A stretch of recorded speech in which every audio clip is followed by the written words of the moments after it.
All right, guys, welcome back to another episode of the Forge Your Life podcast. Here with your host, Richard Food, today from richardfood.com and The Ultimate Man. And today, I'm really excited to have this guy on because he's going to talk about something that's forbidden, something that's taboo, right?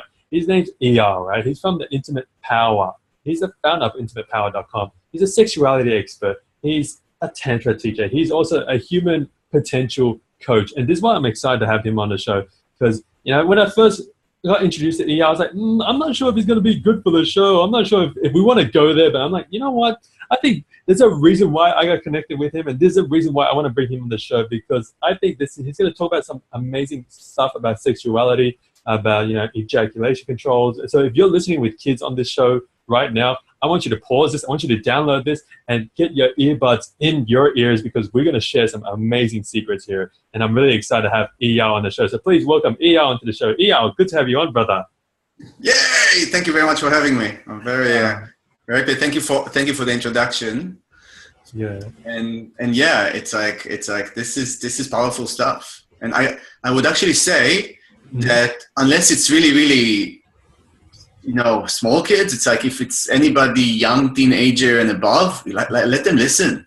Oh. I think people can actually, even younger kids sometimes can listen to stuff around sexuality and they hear, they listen around, like they listen when you don't notice. Exactly. That's my take on sexual education and stuff. I love that, man. And I think it's important too because I want to share a quick story with you, Eyal, man, if it's cool. There's a funny moment, right? Like just before I left for Singapore, right? And he's like, my dad, we never, Asian family, we don't really talk about anything, right? And they said this one thing, and this is going to be hilarious, right? He says, so Richie, you're going to go to Singapore, you're going to go maybe Vietnam, maybe Malaysia, right? Thailand. Now, all these countries, they have like high levels of like prostitution, okay? And so if you're going to do anything, do it safely. And I was like, what the hell, Dad, right? Never have we ever had any kind of conversation about that. And he shared me about that. And so I think the earlier we can have conversations about sexuality and all these things, sex and stuff with kids, I think it's better. So then it avoids awkward moments just like this one that I had. And so, Eyal, man, for the people who don't know about you and your work at Intimate Power, could you share a bit more about, I guess, yourself and how you got into this space, man? So, kind of like, where do I start? People ask me, how long have you been doing this work? So in some ways, I've been doing this work all my life. So from a very young age, I was very sexual and very interested in sexuality. Mm-hmm. I was very much interested in helping people. I was also like an innovator, like a young scientist kind of thing. Mm-hmm. I was also very entrepreneurial. So it's like, I had all of this stuff that was very strong, and I was equally passionate about all of this. And also a lot of interest in spirituality and occultism and magic and stuff. So regarding sexuality, it's like I did not watch porn. And because I did not watch porn, I didn't get brainwashed like other people get brainwashed to what you're supposed to do and how women are supposed to look like and so on. Mm-hmm. And I also, there's a trigger warning. So I also watched a very, very traumatic scene without going into too much details. And I wasn't able to help that woman in that situation.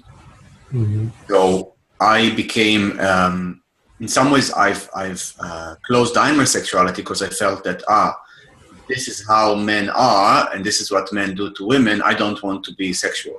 I became the nice guy. Mm-hmm. Mm-hmm. For years, I was the nice guy, and I was helping women as friends. I was helping women. Looking back, it's like I was like a counselor and a healer. Even it's like when I was 17 or 18.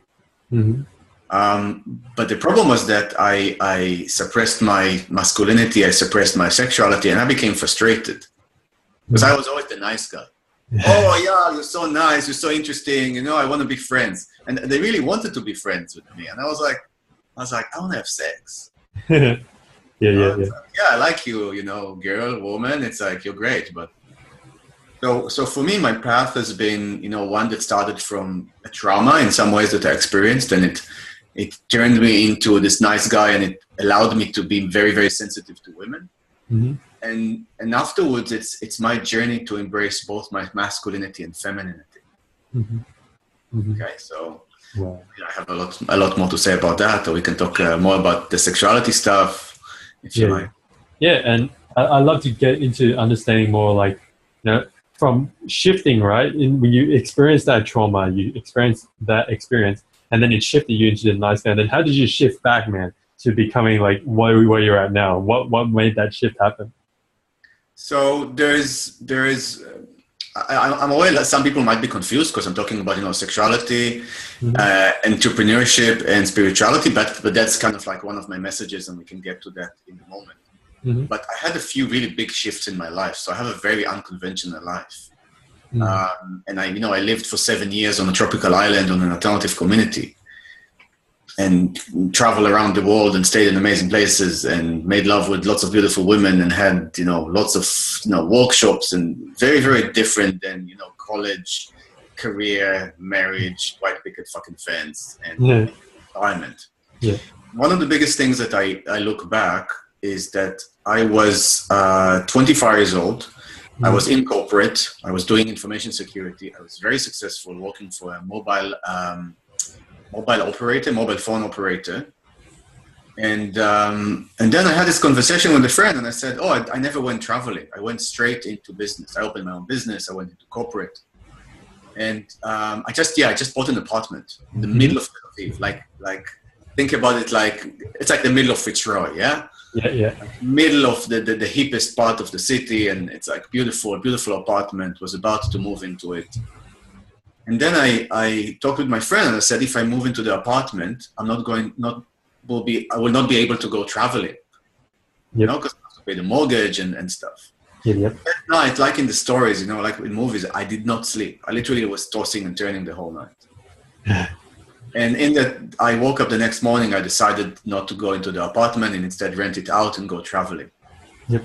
And I thought that I go traveling for, 2 months, leave without pay from my really, really good job. Mm-hmm. And after 2 months, I asked them for another month. So after 3 months, I called them and I said, I'm not going back. I'm not coming back. And I was so happy not to go back. And that was in Thailand, So for me, it was letting go of the corporate career, letting go of everything that I had, and discovering a new life. And that was probably one of the best decisions I've ever made.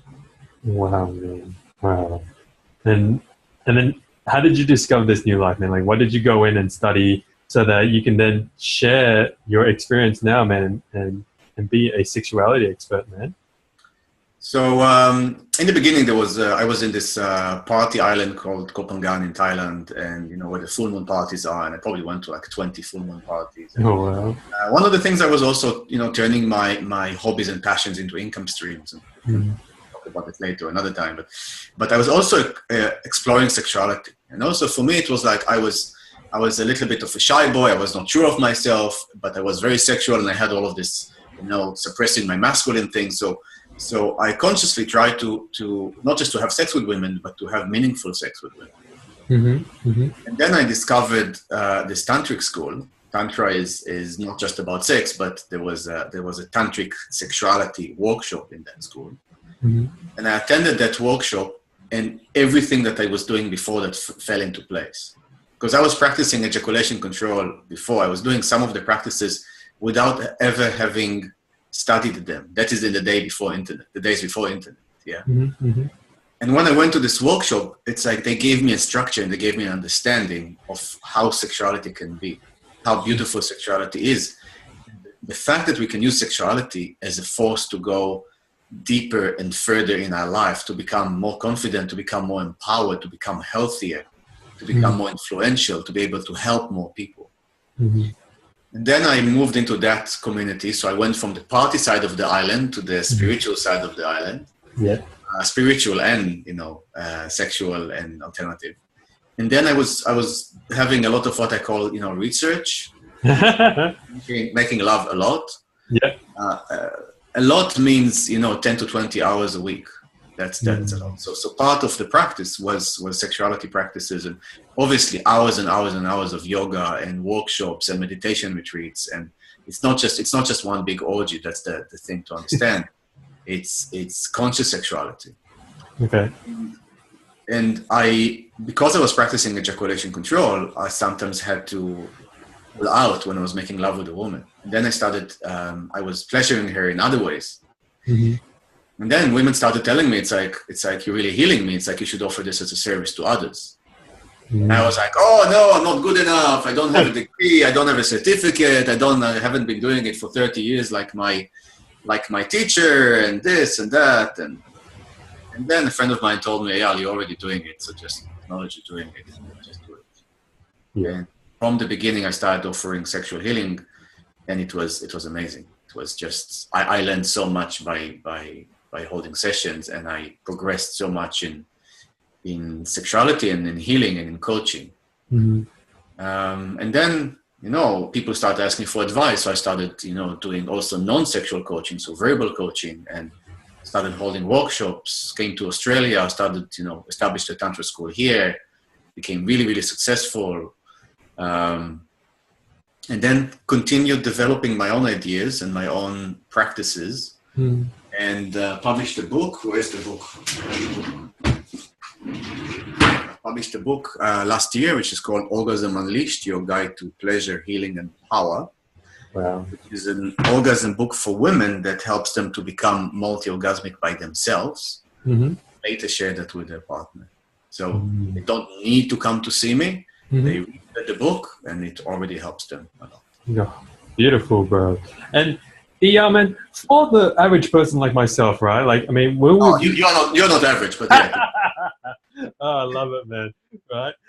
For people listening here, like, for me, when you say sexual healing, I don't understand what that means, right? And a part of me sits there and goes, is this like a term, right, that you just use so that you can have more sex? But explain to the average person, right? What does it actually mean to be like sexually healed? What goes on in there? Like, I'm curious.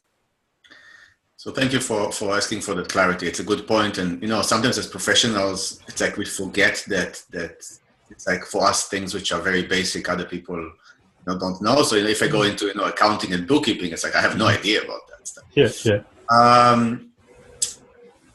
I'll give you an example. Mm-hmm. Okay. Imagine that you have a car. Yep. The car usually have 4 wheels. So if you have a truck, somebody has a truck, so the truck is, how do you call it, an 18-wheeler or something. Mm-hmm. And somebody who doesn't know about cars would say, oh, there's 18 wheels. If one of them doesn't have air, it's okay. Mm-hmm. But anybody who's a professional mechanic, it's like would understand that if you're missing air in one of your wheels, the drive is not smooth. Yep. It affects your speed, it affects your steering, it affects how far you can go, it affects your fuel consumption, it affects how comfortable the ride is. Mm-hmm. Mm-hmm. Somebody's listening now and saying, like, how is that related to sexuality? So people come to me and they say, my sexuality is great. Sorry, my life is great, everything is great, I just have a problem with my sexuality. Mm-hmm. And after a few minutes of talking, of diving deeper into how their life is going on, we understand that actually their sexuality is affecting all of the areas of their life. Mm-hmm. It affects their relationship, obviously. It affects their confidence as a man or as a woman. It affects the interactions with other men and women. It affects their job performance, their creativity. It affects their well-being and their level of energy. Mm-hmm. And people who have sexual issues have also energy issues. Yeah. Or they compensate it to behaviors related to drugs, related to alcohol, related to other unhealthy habits. Mm-hmm. So even if somebody is seemingly successful, internally they know that they are not where they want to be because they have this deep, dark secret. Yes. So this is one of the wheels that we are driving on, and people pretend like it's not important. People say like, oh, everything else in my life is okay. But no, if you're missing air in the tire of your sexuality, mm-hmm. it really affects your ride. It really affects your wellness. It really affects all of the aspects of your life. Mm-hmm. Mm-hmm. That makes sense? Yeah, I get you. So it's like creating that self-awareness that this doesn't have to be in the darkness anymore, right? You don't have to keep suppressing and hiding this. And saying, at least the rest of my life is awesome, right? But my sex and it is, it's like, but I would sometimes ask people, it's like, what is the deepest, darkest secret of your life? Mm-hmm. Or what are some of them? Mm-hmm. And for most people, their issues are around their sexuality. So I meet people who are creatively amazing, who are professionally amazing, who are great people and have a great heart, but they have issues, and there's a few main issues that I see with people. One of them is they don't love themselves and they don't accept themselves. And this is really, I talk a lot about sexuality, but self, we talk about, making love. So loving yourself and accepting yourself is the basis of everything. Accepting your sexuality is an important part of life that integrates it with all of other parts of life is another aspect. And the third aspect is understanding that you have a gift, and you have many, many gifts, and it is your mission to express them. And all of this stuff is related to each other. So I have a 5-step process that I'm happy to share with you quickly to help people to make that realization and take the step. Yeah, please do, man. Thank you. And many people, when they try to change something in life, they look at tactics. Yep. Okay? It's like my sexuality is not so good, so I'm going to get a vibrator. My sales are not so good, so I'm going to put flyers, around town. Or I'm going to, you look at women's magazine, it's like 3 positions that would help you have a G-spot orgasm or whatever. And that doesn't work. And I'm trying to give people a structure that they can follow in order to transform themselves. So the structure is called the integrated transformation model. And the first step of the model is that there's 5 steps. And the first step is reflect. So reflect where you are at. What do you feel about sexuality? How do you feel about your body? How do you feel about your cock and your balls? How do you feel about your pussy? Are you triggered now that I said pussy? Okay, because some people are like, oh, don't use this word, it sounds bad. I'm like, why does it sound bad? Well, I just woke up everyone that was listening, right? Sorry? You probably got their attention, like, huh? What? Yeah, I think pussy is a beautiful word, and how do you feel about sexual expressions? Are you the kind of person who makes sounds or doesn't make sounds in bed? And if you are making sounds, by the way, did your neighbors ever complain? And did they ever knock on the door? Did they ever throw stuff at your window? Did you ever, it's like, I had this stuff happen to me. So that's what I mean by being, loud. How do you feel about your body? How do you feel about your genitals? If somebody is going down on you, it's like if you're a woman and somebody's going down on you, do you stop them or do you close the lights? So do you have any sexual trauma? Do you have anything, not even like a big trauma, but any stuff that is related to sexuality or any judgment or criticism that you have over other people's sexuality? Because maybe you call other people, a slut or a perv or, they're having too much sex. And it's like, it reflects on your own value and your own connection to yourself. Yep. Gotcha. Obviously, there's in the book, by the way, there's in the beginning of every topic, there are questions that help women reflect on each of those topics. So those questions that let them understand where they are. Yep. Second thing is to learn. So before you go into doing, there's stuff that you can learn. You can learn about 8 different kinds of bodily orgasms. You can learn about different orgasmic states and what is the orgasmic continuum. As a man, you can learn about sexual energy and ejaculation control. And there's another model for the 5 steps to control your ejaculation. So there's a lot of beautiful theory to learn. Again, instead of jumping into the practice and trying to, put one leg in the air so something gets whatever, or taking a pill, it's like all of this stuff. Or as a man, men use creams and pills and sprays and stuff that are just crutches. Instead of that, learn about that. Third aspect is embody, which means I teach people, my private clients and workshops, I teach them practices that they can do by themselves and they can do with their partner. Teach them practices that they can do outside of sex, even if they're single, and inside of sex, even if they have a relationship. So there's other parts of the model, but just to go on them, mention them briefly. The 4th one is transform, which means these practices are going to transform your life. So transform your life to support these practices. So it's not just about what you do in sex, it's other stuff that you do. And the 5th one is receive. So the first 4 are stuff you do by yourself, and the 5th one is receiving guidance, help from a coach, from a workshop. So yeah, this is just the tip of the iceberg of this particular model. Wow, man. Interesting. I love it, man. And I love your explanation of what sexual healing is, because it's really important that a lot of people, and this is why I wanted you on the show, because this is taboo stuff, right? It still is taboo stuff. People don't want to talk about it, but people want to listen about it. People want to learn about it.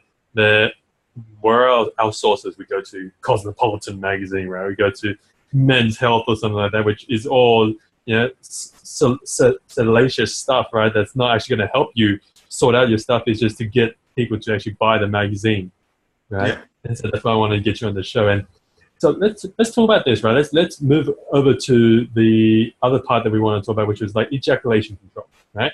Yeah. So there's a lot of myths here, right, Eyal? There's a lot of myths, and I don't even know what's the truth, right? Like, you read a magazine, you read online, it's like, yeah, do it as much as you want and you're fine, or if you do too much, it's gonna hurt you, right? But from your scientific studies, right, from your research that you've done for yourself, right, like, what have you concluded, man, from your end? Like, if a guy, like, how often, and, what is the benefit of actually controlling it, right? Because, you said, like, if you're doing, like, 10 to 20 hours, right, of sex a week when you were researching, right? I mean, for some guys, like, even myself, I'm like, man, I don't even know if we could go, like, an hour, right? And this is what interests me, is, like, how do you control that, right? And what are the benefits of controlling? I developed a model for that as well. Yeah. And I like models because I find that a lot of stuff is very new agey and fluffy, and I am a bit new agey as well, but I bring my corporate background, I bring coaching and personal development background into the stuff, and I want to make it really easy and relatable to people. Mm-hmm. So I have something called the 5-step model to control your ejaculation. Mm-hmm. The first step of the model is why. Mm-hmm. So like Simon Sinek says, start with why. And many people don't have a strong why, and then that's why they don't manage to last longer. They don't manage to actually go deeper in this practice. Mm-hmm. There's some statistics that I wanna quote. So one of them is that 1 out of every 3 men experience premature ejaculation in some time in their life. This is according to the Mayo Clinic. Mm-hmm. In the later, I have the sources. So 1 out of 3 is quite serious, but people are not actually aware of the bigger problem, because the average for the Western men from penetration to ejaculation is 5.4 minutes. Right. Yep. Let me say it again. The average time that it takes a man to come is 5.4 fucking minutes. Mm-hmm. Sorry to use profanity, but I'm saying it as an exclamation because I think that is bad. I think that is sad. Mm-hmm. Mm-hmm. Women cannot experience deep, meaningful orgasms after 5.4 minutes of penetration. Mm-hmm. Mm-hmm. And it's not just about the orgasm; it's about the connection between you and your partner. Mm-hmm. So if a man wants to really connect to his partner, and excuse me, I'm very heteronormative, so make the translations as you wish. Yeah. But in 5 minutes, there's not so much connection. There is some connection, but let's say if you last for an hour inside your partner, it's not just an hour is not just 12 times 5 minutes. There's a phase shift. The experience totally changes and deepens and gets like new dimensions. Mm-hmm. So this is the beginning of the why, to understand that it affects your pleasure. You become a multi-orgasmic man when you practice this. Mm-hmm. You share more love with your partner. You're able to pleasure your partner as well, and you're able to make your partner orgasm for hours. Mm-hmm. And then, so there's 3 aspects: there's pleasure, love, and power. And the aspect of power means that you gain a lot of personal power from that. Mm-hmm. And it's not power over. It's not like, oh, I'm powerful, so, she is weak. Yep. No, I'm powerful, so I'm able to lift her into her, what the tantrics would call Shakti, into her feminine expression, into her creativity, into her softness, into her love. And I'm also able to take this power and put it into my creativity. I'm able to put it into my business, into making money, into serving other people.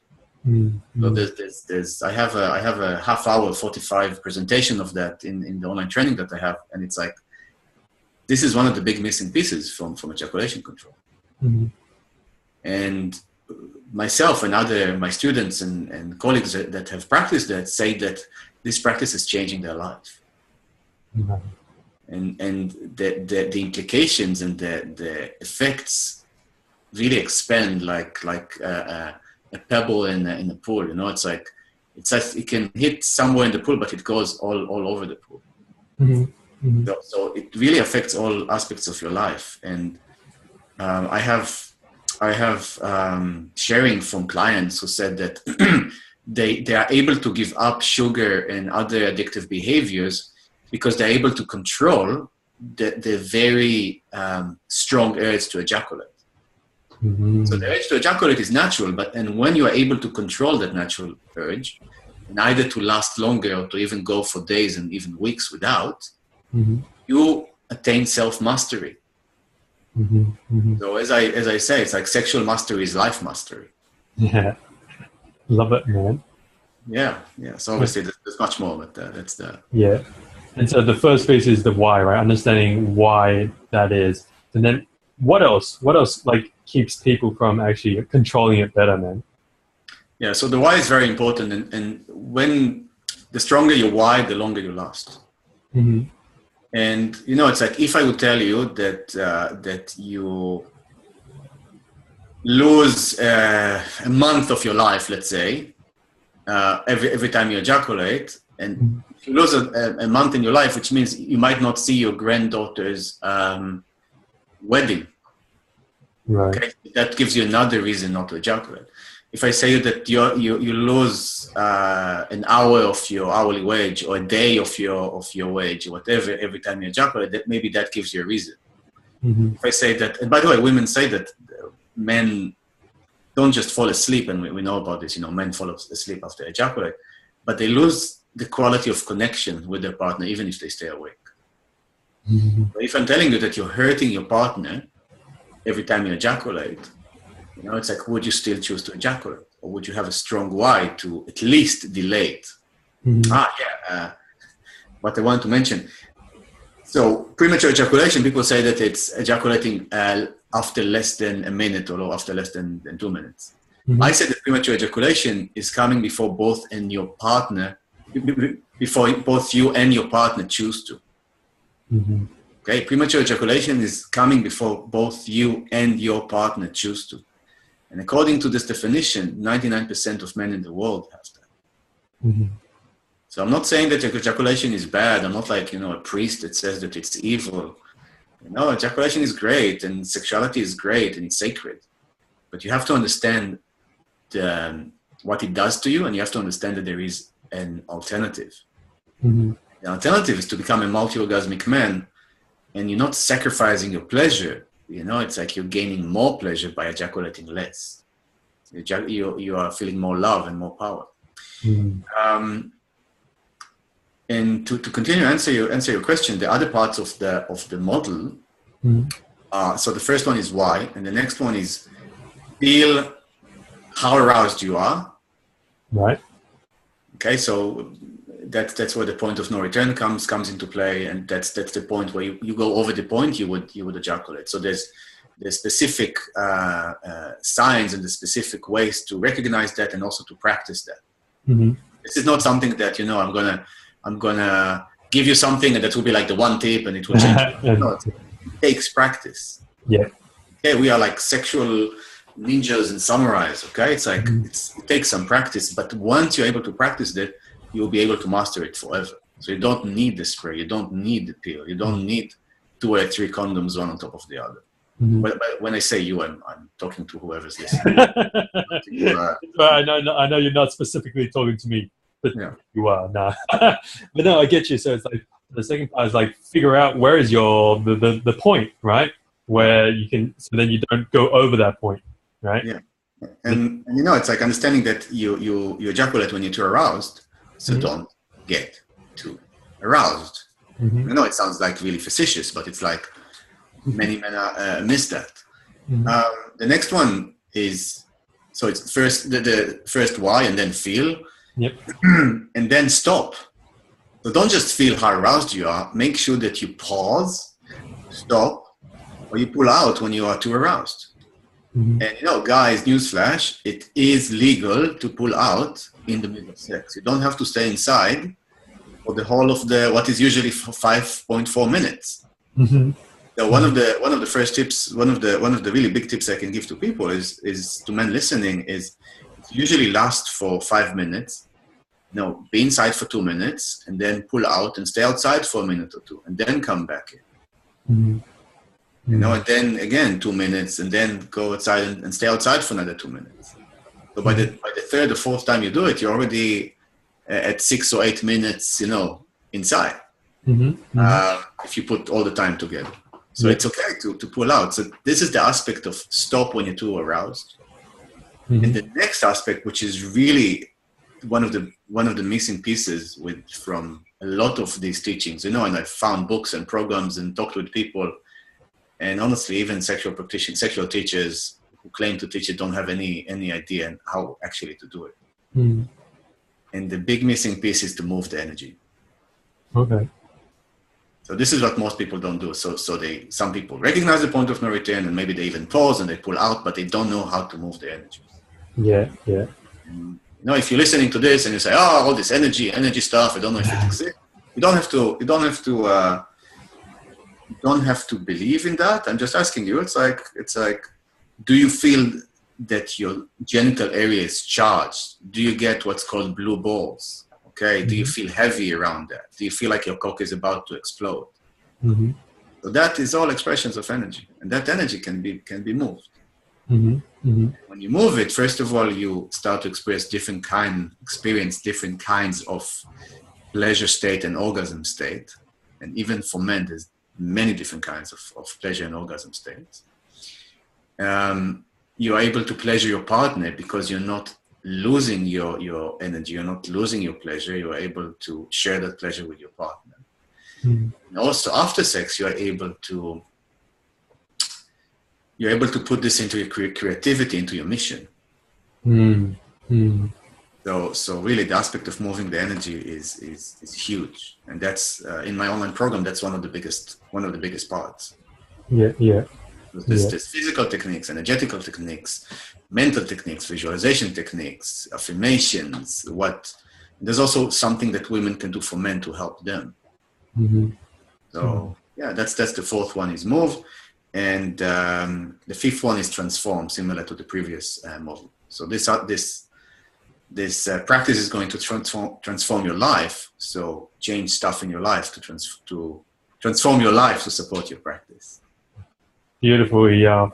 Wow, Eyal, man, the time has just flown by, and I'm privileged to have you on this show, man. And I think we need to get you back on because I'm 100% sure there's gonna be a flood of questions coming in. It's like, we need Eyal back on the show. Got this, and man, when that happens, we're gonna get you back on. And so we're gonna start wrapping up the show, Eyal, right? And for this, we go into the quick fire questions, right?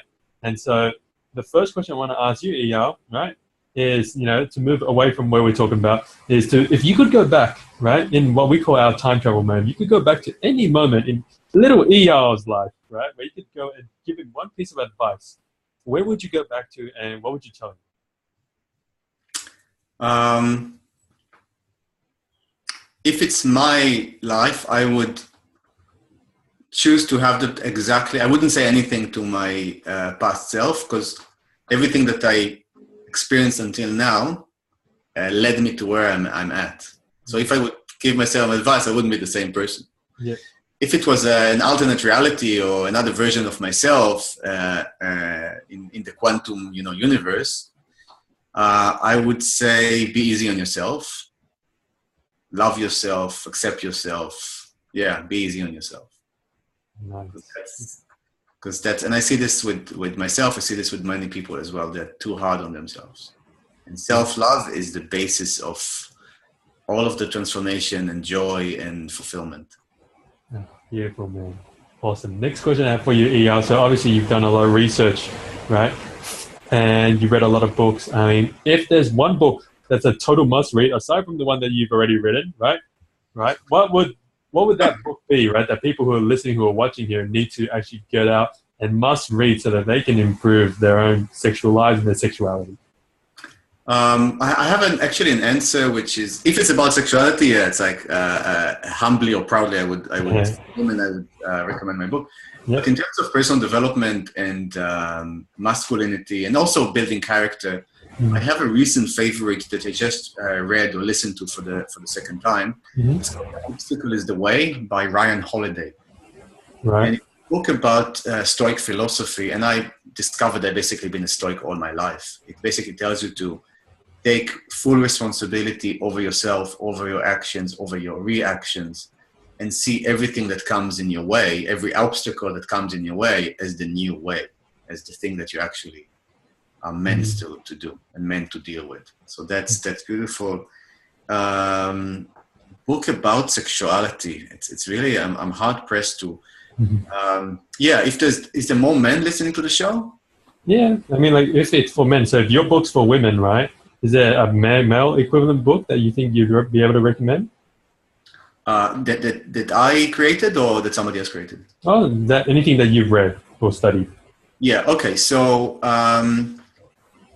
something for men. Yeah. So this one is very good. Is generally, I think there's a lot of masculine qualities in this Stoic approach, the obstacle of the way.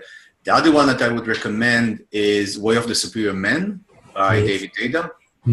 This is like a Bible for a good kind of Bible for men. Just reading the chapter headings is amazing. So. Awesome. We'll add them into the show notes, Mac. And one question here I'm excited to ask you, Eyal, is, for the modern world, right? Women have just elevated themselves with the feminist movement, and they just grown and grown and met where the modern world needs them to be. But men, I feel, have been fallen behind, have been left behind, and there's a huge gap, right? And so if there's one thing more men need to start doing to bridge this gap, what would that be, man? What does the modern world need from the modern man today? It's a interesting topic what you just shared with me. I think that women still have a lot to, even women have still a lot path to go, because how much they become over masculinized. So I think that both of us need to reclaim our own innate sexuality. So many women have become too tough, and many men have become too soft. And I'm not telling people that they have to be aggressive, So masculinity is not being aggression. It's about having a mission, and it's about serving the world from a place of love. So to be strong, loving men, to express all of the masculine aspects, but also to embrace the feminine aspects. So when you see me dance, I'm moving very, some people would say, femininely, but it's within my male body. Embracing their sexuality is very important. Understanding that they have a mission, and to follow it, and to pursue it, and to discover it, and to create it. So that's what I would really recommend men do. Embrace your sexuality, embrace your love, embrace your mission. Awesome. Love it, man. Love it. And our final question here, Eyal, and this one intrigues me a lot. I'm looking forward to your answer here, is, what would you describe as like true loving sexuality, man? Like, what's true love in your eyes, man? I'm not sure if I can define true love. I can define sexuality. Yeah. I think for true love we need another half an hour. Well, if I can try that. True love for me is about acceptance, and it's about seeing not the perfect, but seeing the true characteristics of the other person. Beyond your own projections, beyond your own triggers. So even if you love somebody, you accept them, and you see the beautiful thing in them.